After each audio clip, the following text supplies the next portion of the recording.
been collecting some plant material from along the laneway. I've been looking into using plants for natural dyeing, which I've done a little bit of before, but a lot of the things around here that you can find and forage for, I've not used. So I found some lichens. I've been collecting them for a while. It's important to note that you should only really collect them after a big storm, when there's been windfall from big trees, because that's where a lot of them grow. I've been trying to identify which ones I've got. I think I've got about 4 different types here. I'll try and put the names on the screen. And then I also collected birch twigs that were on a branch of a tree that had been split and it was broken.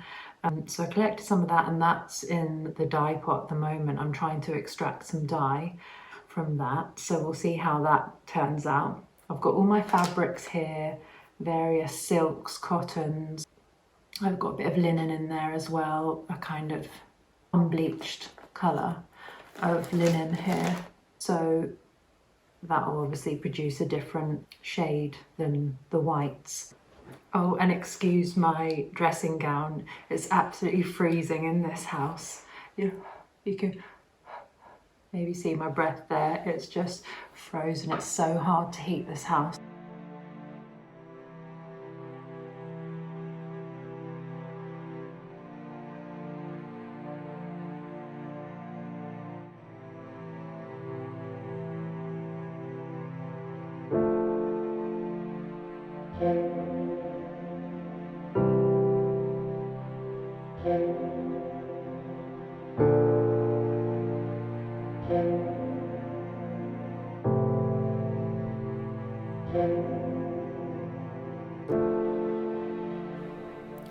David at last joined me over here, and together we got some large flat stones laid down over a drainage pipe that we put in back in the summer.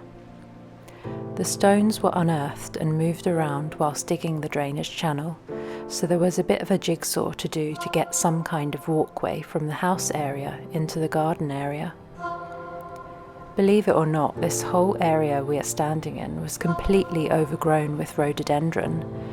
It was a jungle, and when we first viewed the property, you couldn't see anything but those bright green waxy leaves protruding out from a tight, impenetrable web of gnarly wooden branches. We're glad a lot of it was mulched, but there's still a long way to go to fight the invasive rhodie, and it just keeps sprouting up everywhere all through the year.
I am really delighted with the results of my fabric samples here. In the end, I used 2 dye pots, one made from the heather I picked and the other from the birch branches. The different fibres of each sample really took the dye in such unique ways, with varying shades of deep rich browns to muted pink tones.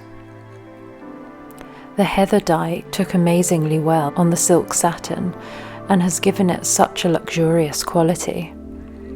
I'm particularly happy with it as I feel it reflects the rich, earthy russet browns I often see on the moors that surround our forest and make up so much of this stunning landscape over here.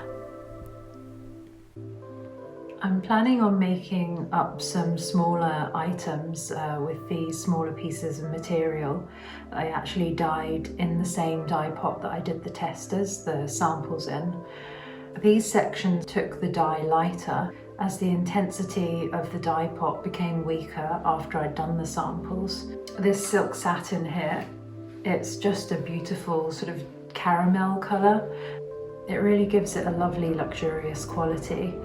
You can still see the lovely sheen coming through, and when you fold it up and it sort of falls and drapes in your hand, different tones of the colour really come through. The shadows create different tones. It's just beautiful. It's not quite as intense as the sample that I got, which I really do love, but I'll be definitely making some more heather dye in the future. And also, I didn't mordant the fabric first, which is a technique where it allows the dye to adhere and stick and become colour fast. So eventually these samples might actually fade in the sunlight or just over time when washing. But the colours are just as beautiful. That's what I love about natural dyes. There's so many combinations to be made, so many different discoveries, and so many subtle variations. Sometimes you don't get exactly what you were hoping to get, or you get something even more stunningly beautiful and surprising, not what you were expecting at all. That's just nature at its best, isn't it? Anyway, this lovely little piece of satin might become some gorgeous little dressy neckties, or I might do some little eye masks, nightwear eye masks with it. And the linens, I'm not sure yet. If you have any ideas, let me know in the comments. That would be really good. I'll have a little think about what I'm going to make with them.